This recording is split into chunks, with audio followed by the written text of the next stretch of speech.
Загвар өмсөгч хүний хувьд спортлог амьдралын хэм маяг хэрэг чухал вэ? Миний хувьд анх загвар өмсөгч энэхүү загварын ертөнцид анх орсон цагаас эхлээд бол мэдээж спортоор бол тасралтгүй өнөөдрийг хүртэл хичээлсээр байгаа. Мэдээж мэргэжлийн түвшинд бол биш, зүгээр сонирхогчийн хэмжээгээр байнгын спорт хөтөлбөр бол амьдралынхаа нэг хэмнэлийг болгосоор ирсэн. Спорт дасгал хөдөлгөөн таны амьдралд ямар өөрчлөлт авчирсан бэ? Мэдээж чухал спортлог байснаар бид нэр олон нийтийн үйл ажиллагаа, зураг авал, загварын тоглолтын дээр бол өөртөө ихтэй байгаа хамгийн чухал зүйл мэдээж спортлог юм.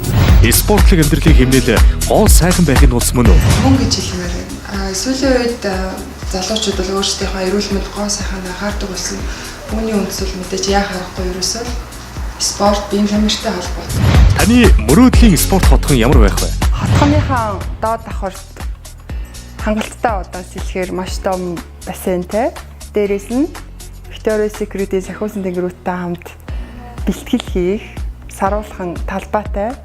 Хамгийн сүүлийн миний мөрөөдөл мэдээж маш олон хүүхнүүд зэрэг алжаалаа тайгалах, хөлсөө гаргах спиний том мөрөөдтэй байвал надад сайхан байна. Санто Смарт апартментийн спортлог хэмээгийг дэмжин бүрдүүлсэн орчныхын талаар. Миний хувьд Санто ухаалаг хотгоны бас нэгэн олзуурах байгаа зүйл юу вэ гэх юм бол спортлог хэв маягийг бол бүрэн бүрдүүлж чадсан гэж бодож байна.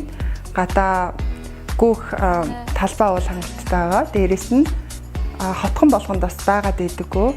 Софт теннисний талбайтай нь бол маш их таалагдж байгаа. Таны бодлоор Санто Смарт апартментийн онцлог нь юу вэ? Хонтойгоо машин ордгоо шийдэлд бол ээж нарт маш их олзуурах хүчтэй зүйл болсон юм шиг санагдаж байна. Дээрээс нь давхар болгондоо камерыг байршуулснаар гэрийн эзэгтэй нарт бас орон гэрийн аюулгүй байдлыг бол хянах бүрэн боломжийг бол олгож өгсөн таалагдж байгаа.